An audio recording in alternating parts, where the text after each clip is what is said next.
اعوذ باللہ السمیع العلیم من الشیطان الرجیم بسم اللہ الرحمن الرحیم۔ السلام علیکم ورحمۃ اللہ وبرکاتہ۔ ڈیئر اسٹوڈنٹس، آج انشاءاللہ ترجمۃ القرآن 9th کلاس سورۃ الصافات انشاءاللہ پڑھیں گے۔ تو سب سے پہلے اگر آپ کو چینل اچھا لگے چینل کو سبسکرائب کر دینا، ویڈیو کو لائک کر دینا اور آگے بھی شیئر کر دینا۔ تو جو پڑھتے ہیں سورۃ الصافات، مکی صورت ہے، اس میں 182 آیات ہیں، ٹھیک ہے جی، 182 182 آیات ہیں۔ تعارف، صافات کا معنی ہے صف باندھ کر کھڑے ہونے والے فرشتے۔ صافات کا معنی کیا ہے جی؟ صف باندھ کر کھڑے ہونے والے فرشتے۔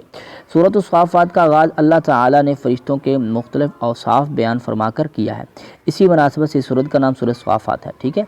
اس سورت کے ابتدا میں مختلف فرشتوں کے مختلف اوصاف کا ذکر ہے، جس کی وجہ سے سورت کا نام جو ہے سورۃ الصافات ہے۔ یہ خلاصہ آپ نے ذہن میں رکھنا ہے، یہ اس کا وجہ تسمیہ آپ نے یہ ذہن میں رکھنے ہیں، کیونکہ فرشتوں کی چند صفات کو اللہ نے اس سورت کے ابتدا میں بیان کیا، جس کی وجہ سے سورت کا نام سورۃ الصافات رکھا، ٹھیک ہے۔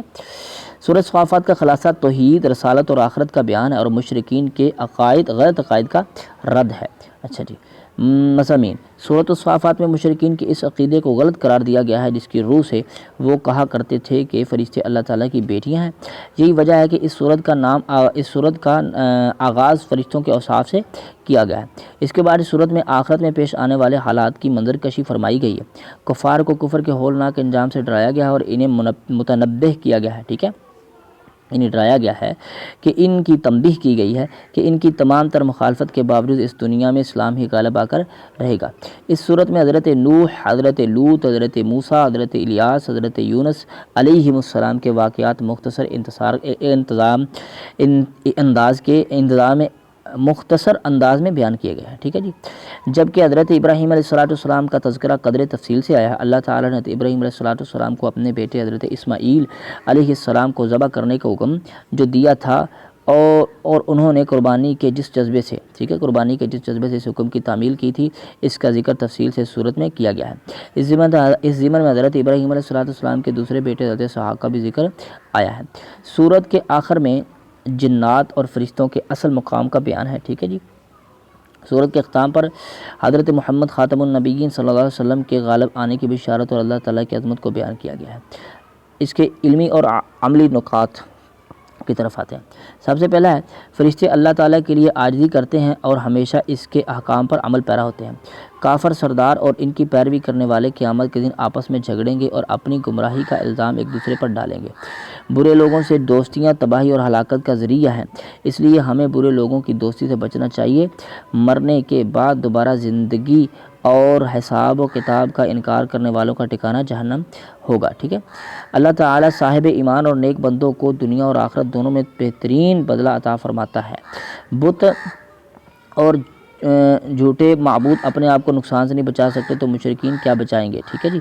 ہمیں اپنے محبوب ترین چیزوں کو اللہ تعالیٰ کی راہ میں نثار کرنے کے لیے تیار رہنا چاہیے، ٹھیک ہے۔ یہ اس کے عملی اور علمی جو نکات ہمیں ملیں گے اس صورت سے وہ بیان ہو رہے ہیں، ٹھیک ہے جی۔ اللہ تعالیٰ کی تسبیح اور اس کے ذکر سے انسان کی پریشانیاں دور اور مشکلات حل ہوتی ہیں۔ اللہ تعالیٰ اپنے رسول اور فرما بردار بندوں کو اکیلا نہیں چھوڑتا، اس کی مدد ضرور فرماتا ہے۔ تمام انبیاء کرام پر اللہ تعالیٰ کی طرف سے سلامتی کا وعدہ ہے۔ چلیں جی، اب جلدی سے اس کی مشق کی طرف چلتے ہیں۔ درست جواب کی نشاندہی کریں۔ سورۃ الصافات کے شروع میں اوصاف بیان کیے گئے ہیں، کن کے بیان کیے گئے ہیں جی؟ فرشتوں کے۔ حضرت اسماعیل علیہ السلام کے بھائی تھے، کون؟ حضرت اسحاق علیہ السلام۔ سورۃ الصافات میں تفصیلی تذکرہ کیا گیا ہے حضرت جناب ابراہیم علیہ السلام کا۔ مشرکین مکہ اللہ تعالیٰ کی بیٹیاں قرار دیتے تھے، کن کو دیتے تھے جی؟ فرشتوں کو۔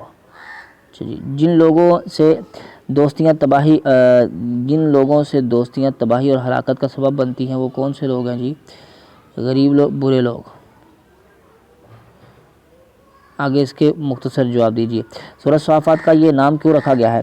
اس سورت کے ابتدا میں فرشتوں کے چند اوصاف کا ذکر کیا گیا ہے، جس کی وجہ سے اس سورت کا نام ہی سورۃ الصافات رکھ دیا گیا۔ سورۃ الصافات کا خلاصہ کیا ہے؟ اسلام کے بنیادی عقائد اور آخرت کا بیان اور توحید اور رسالت کا ذکر اس میں کیا گیا، ٹھیک ہے جی۔ سورۃ الصافات میں بیان کردہ دو اہم نکات، ٹھیک ہے، اس میں جو اہم علمی اور عملی نکات ہیں ان میں سے دو دیکھنے ہیں۔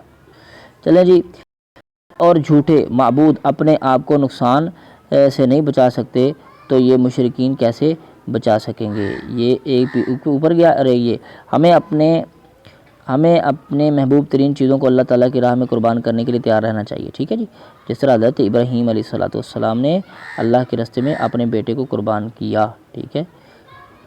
اگلا سوال ہے جی، سورۃ الصافات میں حضرت ابراہیم علیہ السلام کا ذکر کس طور پر آیا ہے؟ حضرت ابراہیم علیہ السلام کا ذکر سورۃ الصافات میں اس طریقے اور طور طریقے سے آیا ہے کہ اللہ پاک نے حضرت ابراہیم علیہ السلام کو اپنے بیٹے اسماعیل کی قربانی کا ذکر کیا، حکم دیا، تو آپ نے جو ہے وہ اپنے بیٹے اسماعیل علیہ السلام کی قربانی کے لیے تیار ہوئے، قربانی کرنے کے لیے تیار ہو گئے، تو اسی طور پر اللہ پاک نے حضرت ابراہیم علیہ السلام کا اس صورت میں ذکر کیا، ٹھیک ہے۔ یعنی اس صورت میں آپ کے حضرت اسماعیل علیہ السلام کو قربان کرنے کا جو ہے واقعہ آیا ہے، اس طریقے سے اللہ پاک نے حضرت ابراہیم علیہ السلام کا اس صورت میں ذکر فرمایا۔ اگلا سوال ہے جی، آخری جو سوال ہوتا ہے کہ سورت پر جو مفصل نوٹ لکھے، تو یہ انشاءاللہ آپ نے ساری سورت کو سامنے رکھ کے مفصل نوٹ تحریر کرنا ہے۔ چلے جی، پھر انشاءاللہ اگلے سبق میں ملیں گے، تب تک کے لیے اللہ حافظ۔